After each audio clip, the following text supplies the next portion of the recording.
I don't remember saying that. 5 words. And with them, the conversation is over. Because how do you respond? You can't pull up a recording. You can't show her the inside of her own head. You can't prove that someone does or does not recall something. And that's what makes this so effective. This is not denial. Denial you can argue with. Denial is a confrontation. That didn't happen invites pushback. But I don't remember? That's not a confrontation, it's a gap, a claimed absence. And you can't argue with absence. So the cruel thing she said, erased. The promise she made, gone. The milestone you told her about weeks ago, never registered. Your contributions to this relationship, forgotten the moment they happened. And here's a pattern you start to notice. She remembers everything that benefits her, everything that supports her version of events, everything you did wrong. But the things that would hold her accountable, the things that matter to you, the things you know happened, those vanish. Her memory has a direction, and it's always pointed away from responsibility. Today, we'll break down what feigned forgetfulness is, how it differs from denial, and the 4 distinct ways this tactic shows up within an abusive relationship. We'll also cover ways this tactic is particularly effective against men and practical tools for protecting yourself when you're still living inside this dynamic. For those of you who are new here, this is Stand Again, a lived experience platform for male victims of family violence. Abuse is not limited to one gender, but this channel focuses on the male perspective because it is so often dismissed or misunderstood. For those of you who have been here for a while, you may have noticed I've slowed things down. I want to be honest with you, I've had to pick up additional work to keep Stand Again running, which means less time for content. If this channel has helped you and you're in a position to support the work, there's a way in which you can donate to the channel. Every contribution helps me spend less time on paid work and more time on this. The link is in the description. If you can't donate, that's no problem. Liking, subscribing, and adding the words Stand Again in the comment definitely helps. Those 2 words might just help another man find his. Okay, let's get into this one. Feigned forgetfulness is a selective claim of not remembering, deployed to avoid accountability, erase harm, and rewrite the history of your relationship. The abuser claims a gap in their memory at precisely the moment that gap benefits them. They don't remember what they said. They don't remember what they promised. They don't remember what you told them was important. This tactic functions like denial, with one crucial difference. Denial says that didn't happen. That's a direct claim about reality. You can argue with it. You can push back. You can insist on your version of events. Denial invites confrontation. Feigned forgetfulness says, I do not remember. That is not a claim about what happened. It's a claim about her internal state. And you have no access to that. You cannot prove what someone recalls. You cannot open her head and point to the memory she's pretending does not exist. So the moment she says those words, the entire frame of the conversation shifts. You are no longer discussing her behavior.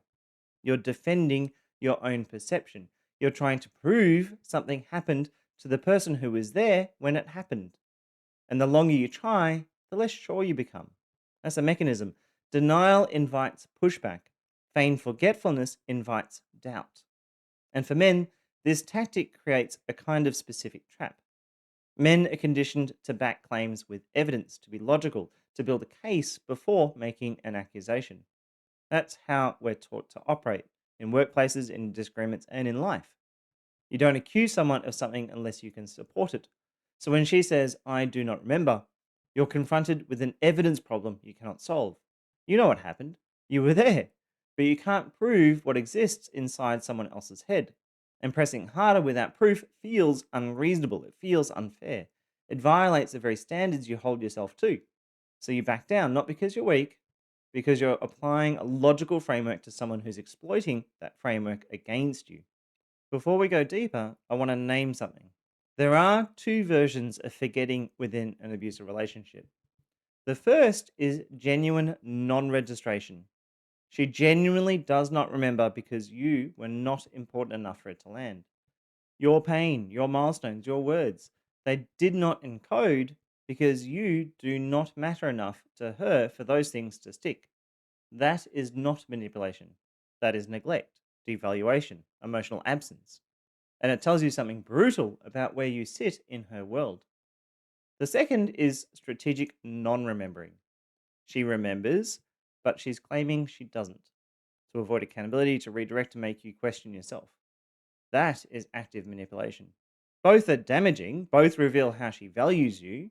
And here's the difficult truth: you will often never know which one you're dealing with. You'll drive yourself mad trying to figure out if she's lying or if she genuinely did not care enough to remember. For this video, though, we're focused on that second form, the deliberate tactic, the weaponized gap. So, why do abusers do this? What do they gain? Well, control of the historical record. In any relationship, there's a shared story: what happened, what was said, what was promised.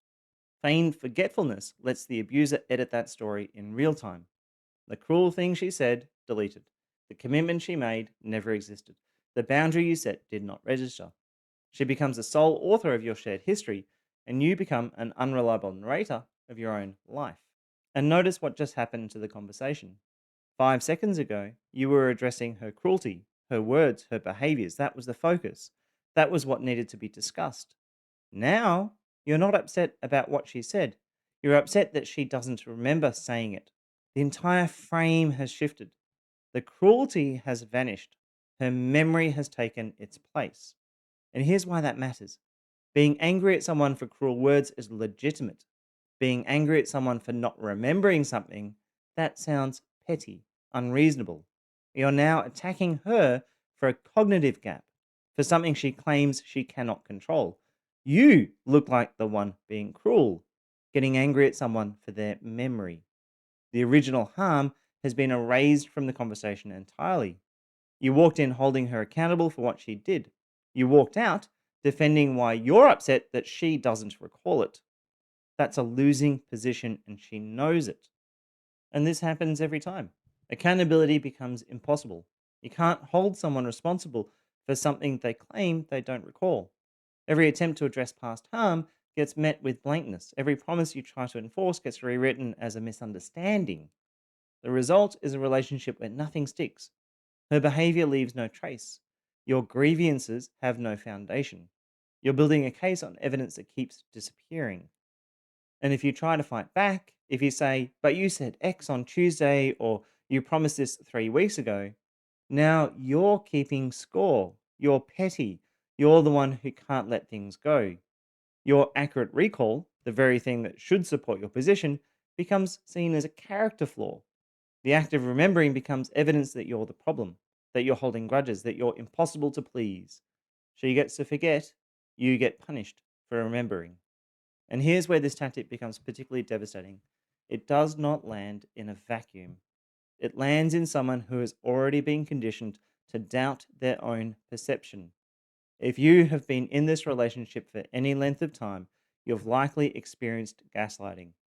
You have been told you are too sensitive. You have been corrected on things you were sure about. You have walked away from conversations wondering if you imagined the whole thing. That groundwork has been laid. So when she says, I do not remember, you don't immediately suspect her. You suspect yourself. Your first instinct is not that she's lying. Your first instinct is that maybe you got it wrong. Maybe you are exaggerating. Maybe your memory is the one that's broken. That pre installed self doubt is what makes feigned forgetfulness so effective. It activates damage that is already there. The emotional toll compounds over time. You start to feel like you're going insane. You second guess every memory.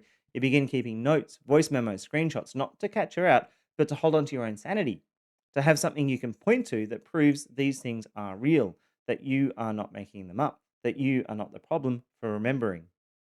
The relationship dynamic warps around this pattern. You learn not to bring things up because there's no point. Whatever you raise will be erased. Whatever promises you invoke will be denied. You stop expecting accountability because accountability requires shared memory, and you don't have that. You have your memory. She has strategic gaps, and hers always wins. There are four different types of feigned forgetfulness. Each one targets a different part of your reality. Each one erases something different. And once you learn to recognize them, you'll see the pattern everywhere. Type 1 is erasure of harmful events. Erasure of harmful events is the most direct form. She does not remember what she said. She does not remember what she did. The cruel words, the cutting remarks, the moments that left you shaken, they have vanished from her record entirely. You bring it up days later, maybe weeks. You've been carrying it, turning it over in your head, trying to figure out how to address it without starting a fight. You've chosen your moment, you've calmed yourself down, and when you finally say it, calmly, clearly, she looks at you like you're speaking a foreign language. I don't remember saying that. That doesn't sound like something I'd do. Are you sure you're not exaggerating? And now you're scrambling. You are trying to provide context. You describe the conversation, what led up to it, what happened after. You're looking for some spark of recognition, something that shows she knows what you are talking about. And the more you explain, the more desperate you sound. The more it looks like you're trying to convince her of something she was there for. You don't bring things up lightly. You know that. You let small stuff slide. You pick your battles. So when you finally say something, when you actually name what's been eating at you, it's because it mattered. You carried this. You thought about whether it was worth raising. You decided it was. And then it gets erased. That erasure doesn't just dismiss the event, it dismisses your judgment, your assessment of what matters, your ability to know when something is worth raising. You're left questioning whether you have lost perspective, whether you have become the kind of man who makes mountains out of nothing. And here is the pattern that confirms the tactic. Her memory is selective. She does not remember the cruel thing she said. She remembers you raised your voice in response to it. She does not remember the insult. She remembers your reaction to it, your tone, your expression, the way you shut down. Everything that makes you look bad is preserved. Everything that explains why you reacted that way is gone. Her forgetting only flows one direction, towards her benefit and away from accountability. Type 2 is selective amnesia around promises. Selective amnesia around promises is one which erases the future that you were counting on. Your abuser makes a commitment, maybe after a blow up, maybe after you finally get through to them about something that needed to change. I'll go to therapy. I won't speak to you like that again. I'll do my share. You hear those words, something in you loosens. You let yourself believe that maybe this time it is different, that the pain of raising it was worth something, that you have been heard. You hold on to these words because they matter, because when someone commits to something, you take that seriously. When you say you will do something, you do it. That's how you operate. So you extend the same expectation to your abuser. You build a small piece of hope around that promise. Then you invoke it. I don't remember agreeing to that. That's not what I meant. You're twisting my words. Why are you always keeping score? And there it is again. You're not holding your abuser accountable for failing to follow through. You're defending the fact that the promise was made at all. The frame has shifted. The commitment has evaporated, and you're left looking like someone who manufactures obligations to trap them. This is what your abuser gains: the ability to make promises without ever being bound by them. Commitment becomes a tool for de escalation. Your abuser gets the benefit of promising without the cost of delivering. And for many men, this one cuts at something foundational, which is reliability and follow through. Your word means something. These are not abstract values, they are how you measure yourself. When you commit to something, it is done. You do not forget what you agreed to. You do not pretend a conversation did not happen because honoring it becomes uncomfortable. So when your abuser does exactly that, when a promise you were counting on dissolves into, I never said that, it creates a specific kind of distortion. You start scanning your own memory. Did you mishear? Did you assume something that was not explicit? Did you want it so badly that you projected words that were not actually spoken?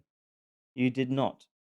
You remember it because you were paying attention, because when someone offers change, you don't take that lightly, because hope is not something you give away cheaply. The damage here compounds. You learn that words mean nothing. The commitments from your abuser carry no weight, that you cannot build anything, not plans, not trust, not a future, on what they say, because it will be rewritten the moment it requires effort from them.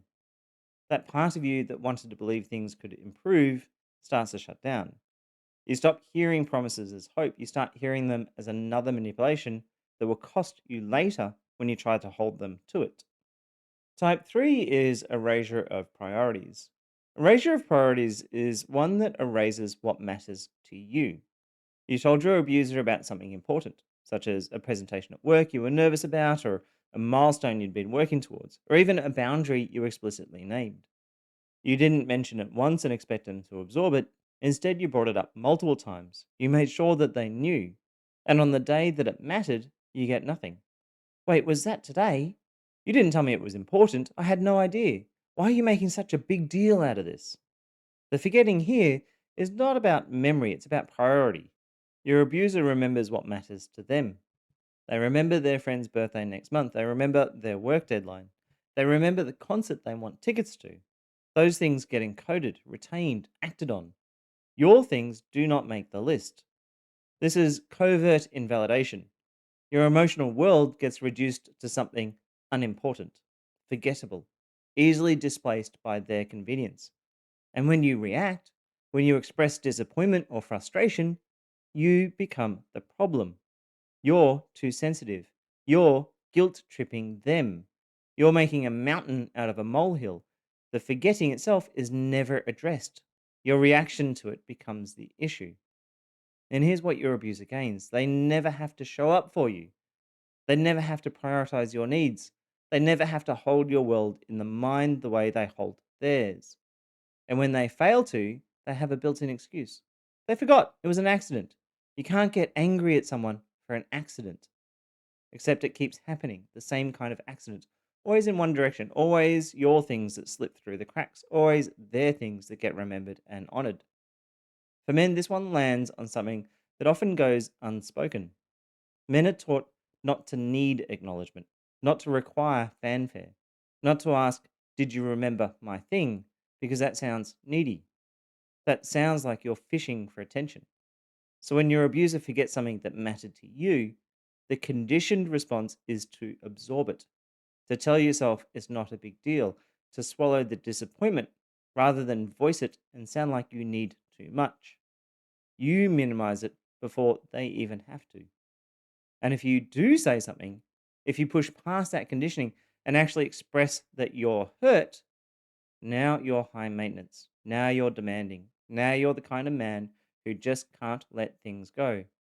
Your abuser gets to forget. You don't get to care. The message sinks in. Your milestones are not worth remembering. Your priorities do not register. Your emotional world is background noise. And eventually you stop sharing things. You stop telling your abuser what matters to you. You stop expecting them to hold space for anything that is yours because you've learned that whatever you share will be forgotten and you'll be punished for being disappointed about it. Type 4 is erasure of your contributions. Erasure of your contributions is when they erase what you have done. You show up, you work, you provide, you fix things, you carry weight, you do the school runs, the night feeds, the emotional labor of keeping the household running. You contribute in ways that are visible and ways that go unnoticed. And none of it gets retained. You hear things like, "You never help around here. I do everything in this house. What exactly do you contribute?" You're standing there having done the groceries, the dishes, the bedtime routine, the things that need fixing, the bill that needs paying, and your abuser is speaking as if none of it happened, as if you've been absent, as if your contributions are invisible. This is an erasure of your value. Your abuser gains something specific here: the moral high ground. If your labor does not exist in the shared record, then they're the only one who contributes. They're the one holding everything together. They're the martyr. And you are the dead weight, the one who doesn't pull their share, the one who needs to be reminded, guilted, and managed into doing more. It also keeps you performing. If nothing you do gets remembered, you have to keep proving yourself, keep contributing, keep showing up, and still it won't be enough. Still, it won't register. You're running on a treadmill that never records distance. For men, this lands on something core. Men are often taught to express love through action, through doing, through service. Words might come slowly. Emotional articulation might feel clunky. So you show it. You show love by building, fixing, providing, handling, carrying. That's our language. When your abuser erases that, when they claim you do nothing, contribute nothing, help with nothing, they're erasing how you love. They're wiping out the primary way you show care and commitment. That cuts at identity. And here's where the conditioning traps you. Men are taught to contribute without requiring acknowledgement. Talking about what you've done feels like bragging. Listing your contributions feels like keeping score. Asking, "Did you notice what I did?" sounds needy. So when your abuser erases your labor, advocating for yourself feels wrong. You're supposed to contribute without fanfare, without requiring recognition. That's what good men do. So you stay quiet. You absorb the accusation that you do nothing. You swallow the knowledge that your efforts are invisible. And you keep contributing anyway, because that's who you are, even when it costs you, even when it never gets seen. The message becomes your labor has no value, your contributions do not count, your way of showing love does not register. And no matter how much you do, you will always be told it is not enough. There is one thing you can do when this tactic gets deployed on you. It will not fix your abuser, it won't stop them from pivoting to something else. In an abusive relationship, they will find another way to exit, another deflection. It's more about protecting something within you. Here it is. Do not enter the memory debate. The moment your abuser says, "I do not remember," there's a pull to prove that it happened, to provide context, to jog their memory, to find some way to make them acknowledge what you know is true. Do not follow that pull.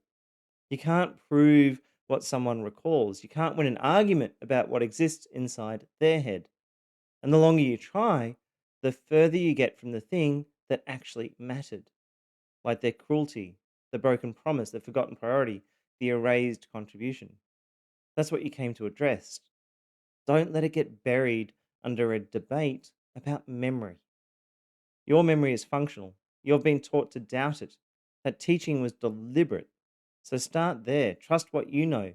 You don't need your abuser to validate your recollection. You were there. You remember. That's enough.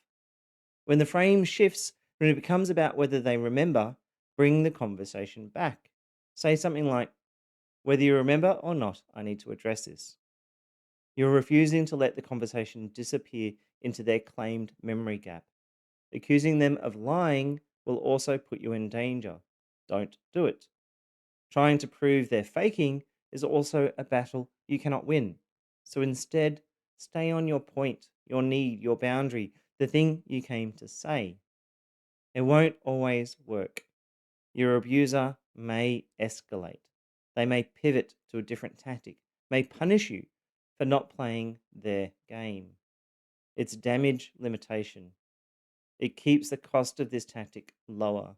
It stops you from losing yourself in a debate you're never going to win. And it proves something that matters: your trust in your own mind. You've watched your experiences disappear into someone else's claimed memory gap. The things they said, the promises they made, what mattered to you, what you contributed, all of it met with blankness. And somewhere along the way, you started to lose trust in yourself, in your own mind, in your ability to know what's real. That trust can be rebuilt. Your memory works, it always did. You were taught to doubt it by someone who benefited from your doubt. That teaching can be unlearned. It takes time, it takes support, it takes moments like this one, where someone names what's happened to you and you recognize it. You're not crazy, you never were. There are men all over the world watching this right now who have lived the same thing, who have been told they imagined it, who have stopped bringing things up because there's no point, who have carried their experiences alone because no one believed them. You're not alone anymore, and you can stand again. And if this work has helped you and you're able to support it, the donation link is in the description. Every contribution can help keep this channel going. Thank you for being here. This is